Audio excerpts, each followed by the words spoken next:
salaamaaleykum maa ngi nuyu képp koo xam ne mu ngi toog di ñu bëggee si info réew mi tey nag ba tey rek ñu ngi biir Thiès ma toogal na benn kenn koo xam ne defe naa ni kenn dootu leen ko présenté xam ngeen ko bu baax muy Mbaye Dozé Mbaye Dozé nuyu nañ la. ñu ngi lay ziar di la bëggee bu wér di la dalal aussi ci ñëw bi nga ñëw di ci kontaan trop. tey da ngaa def boo. waaw non dama def jantal waaw dama def jantal waaw. donc wax ñu tuuti la Mbaye Dozé bi fu mu jugee. waaw moom Mbaye Dozé bi moom xam nga rek benn pièce bu ñu doon joué la en 2005 bu tudd Tolof Tolof donc ñu joxoon ñu ci benn rôle ak sama benn xarit yàlla na ko yàlla xaraaje na muy Kader donc ñu rôle yi ba dernier moment suñu metteur en scène Aziz muy Cheikhouna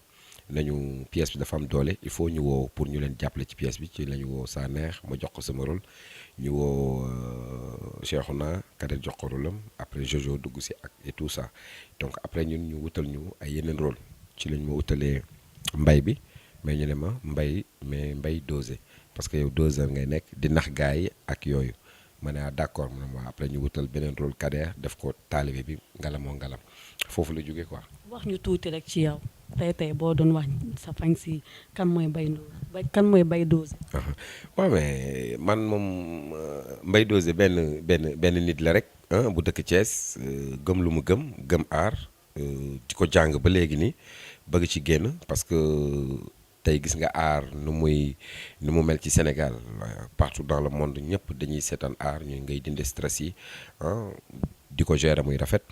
donc Mbaye Dozé benn nit la rek boo xam ni day liggéey di jox li nga xam ni moom mooy sénégalais li ñu bëgg ko amul benn problème jantal gaayen di béggee di gérer ñëpp di kaf di fo di reetaan di xool la xew ci dëkk bi lu rafet ñu wane ko lu ñaawit ñu xool nuñ koy defaree ba mu gën a rafet pour buñ ko génnee mu mën a xaj ci bët ak ci nopp. ba nga doon nekk communique sa parents yi est-ce que nangu woon nañ nga def théâtre. waaw moom xam nga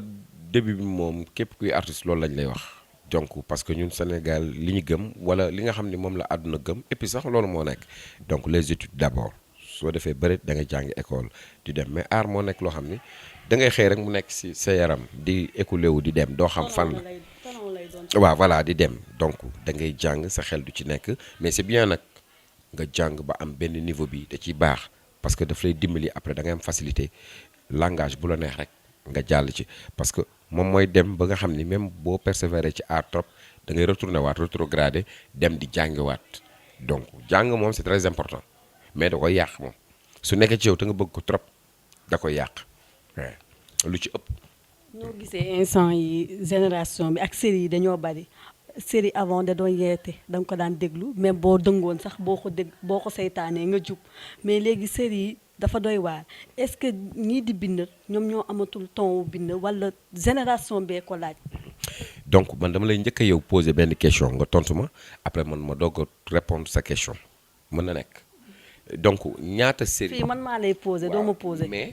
bi il faut ma poser la ko parce que yow laa bëgg nga tontul ma. non poser ko nit ñi ñoom. d'accord léegi yéen nit ñi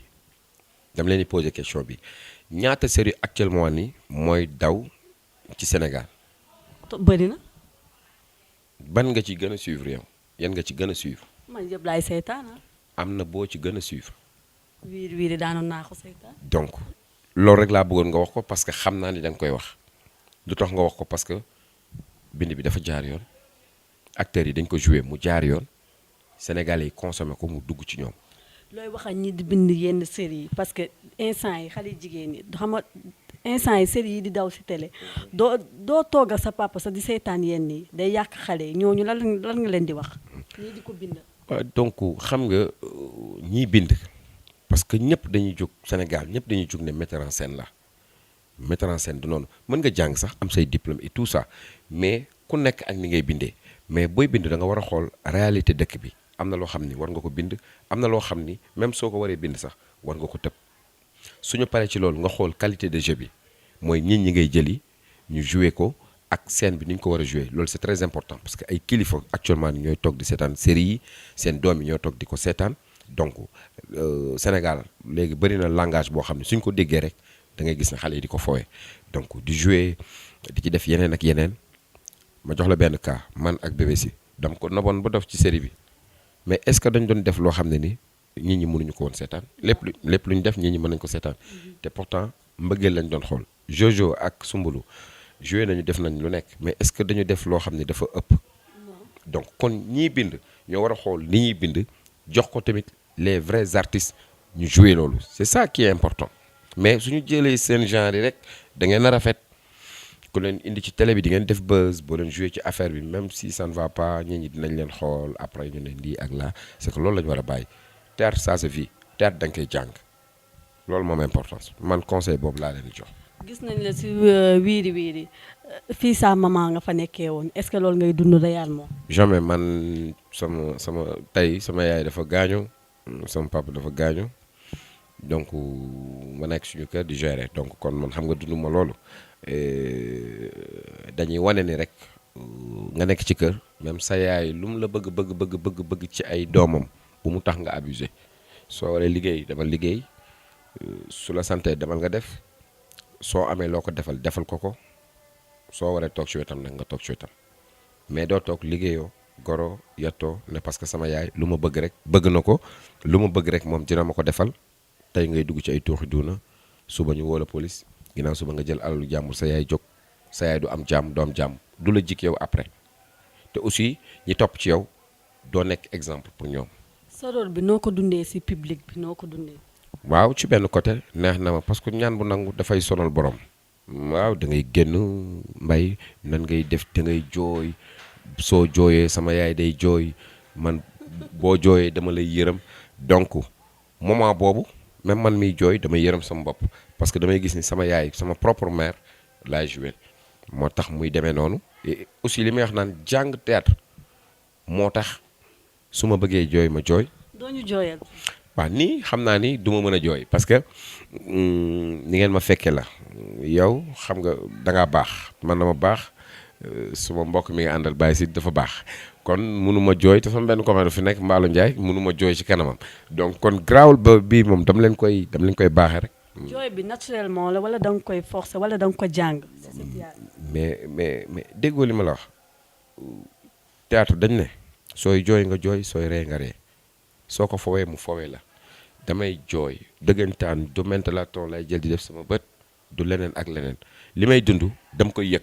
li may joué dama koy yëg c'est pour cela que su ma gëmmee su ma jooyee mu ñëw parce que dafay naturel loolu am solo. ñëpp nee nañ théâtre am na xaalis dëgg la wala dëgg. waaw actuellement nii théâtre am na xaalis. kon instant yi nam moo dara. non nam naa dara parce que amaguma lépp lu ma bëgg. mu nga oto. non amaguma oto. lu tax amoo oto te ñu nekk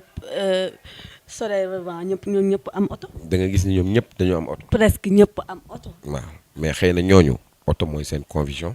man xëy na ut kër mooy sama xalaat. waaw ku nekk ak sa vice. waaw dama xam ni rek ni ma toll ci dëkk bi su ma bëggoon oto rek du def 24 heures mais am oto aussi di ko gaaree buntu kër jàmbur am oto di panne essence am oto di manqué dépense am oto te mënoo jënd terrain mënoo def fondation mënoo tabax xam nga loolu aussi ça devient compliqué c'est ça noonu la demee. à part di ngay liggéey si li nga nekk ñëpp xam nañ ko lan mooy sa projet. waaw sama projet mooy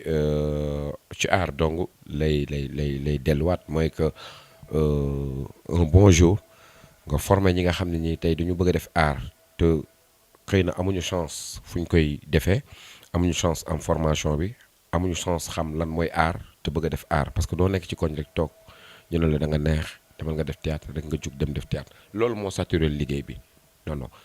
da nga koy dem nga jàng ba pare donc mën nga def téléfilm mën nga def sur scène mën nga dem ay festival mën nga jouer long métrage court métrage mën nga jouer film lépp mën nga ko jouer su fekkee ni comédien bu baax nga jàng nga wala artiste bu baax nga c'est ça man loolu samay projet la bokk. si sa projet la bokk instant yow lan ngay def. non à part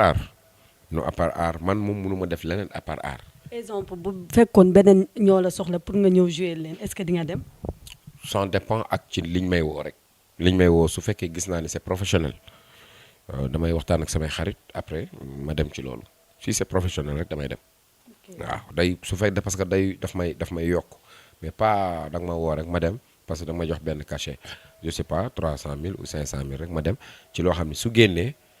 donc dañuy wax ni est-ce que Mbaye moom mooy joué nii parce que da nga dugg ci loo xam ne ni xooloo ko bu baax. sa ban rôle moo la gën a neex si sa carrière yëpp. Mbaye Dozé neex na ma. na moo tax mu neex la. xalaatuma woon ni noonu lay doxee te et puis moo tax àdduna xam ma moo tax mu marqué ma. waaw moo tax mu marqué ma bi ñu ma ko jox li ñuy wax rôle du tuuti 4 séquences la woon ñu dem ba ci biir ñu bàyyi benn séquence bi def ko 3 séquences ñu dem buntu lycée jouer gars yi ne affaire bi dox na xam nga man bu may jouer man du ma xam ne dox na man damay jouer rek après daal dem tëdd damay tiit nag su génnee ba ñi peut-être di wax wala ku nekk gis ci sa bopp ci lay xam ne dox na mais moment bu ma ko jouer du ma xam ne dox na. lan moo la gën a nakari sa carrière nga jot a def série. naqari. boo xam ne am nga si ay jafe-jafe daal. non arrivé gu ma nag soit ma def xëy na production boo xam ne nii damay gis ni li ma ci joué des na parce que boobu amaguma maturité bi wala production bi metti na mais loolu ci liggéey la nekk mais joué benn affaire boo xam ne après dama ko regretté non kii wooguma ci non. si aar bi kam mooy sa idole. bi ci génération bi wala bu njëkk bi. bii kam mooy sa idole bi. waaw génération bi xam nga man benn nit daf ma jaaxal boo seetloo muy sama grand frère maam Cheikhou Saneex ma koy nuyu de passage dama ko gis mu carboté ci aar ci liggéey di liggéey ba un bon jour ma gis li muy réaliser ci aar et c'est pour cela que ma ne man aussi su ma gëmee sama bopp liggéey lu may liggéey non suñu taxawul man mën naa ko romb waaw moom tax na ma gën ko gëm waaw mais soo ñëwee génération bu dem bi moom nga dugg Dakar dara ko ci ñoom ñëpp dañ may faj parce que li ñuy def dafa ñoom ñoo tax ñu xam lan mooy yoon bi ñoom ñoo tax ñu ñem dem jàngiwaat nga jóge fa Billy Boy ay ñoom laay Pythagore ñooñu dañ ma doon faj ñoom dam leen doon xool ay waaw parce que booy boobu dama ko doon xool nii parce que boobu ñun ñu ngi jàng man ak sama xarit bi Kader daan seetaan booy bi mais fan ko parce que liggéey bi muy def fa noble te du ko mën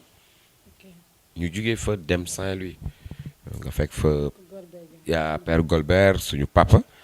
nga xam ni waxuma bu ndar ñemee yàlla ak moom moo tax papa Mansour ay daaw de gisee ay fifi dañoo joué lu doy waar ay commandar samandar xam nga dafa doy waar ñooñu dañ ko téye woon def ci lu rafet moo tax gis nga ñun aussi bi ñu ñëwee ñu éveillé loolu teg ko ci kaw c'est très important lu rafet ak lu baax du musa deñ. wax ñu sa dernier bon rek ñu tàggatoo. sama dernier moom mooy di la sant di la gërëm ci seet si bi ngeen ma seet si ak taamu ma di sant samay xarit yu baax surtout fii ñu nekk di sant borom kër gi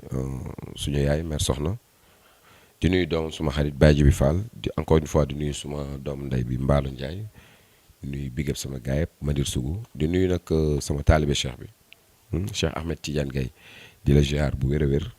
di béggee ñëpp di nuyu suma rak Fat Dieye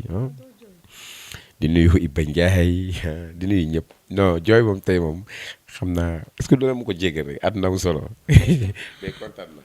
ñoo la gën a kontaan merci dama leen di jox dig daje feneen ak fu ñu koy defee rek. peut-être bi Thiès peut-être tam feneen Pape Sidi je t'aime waay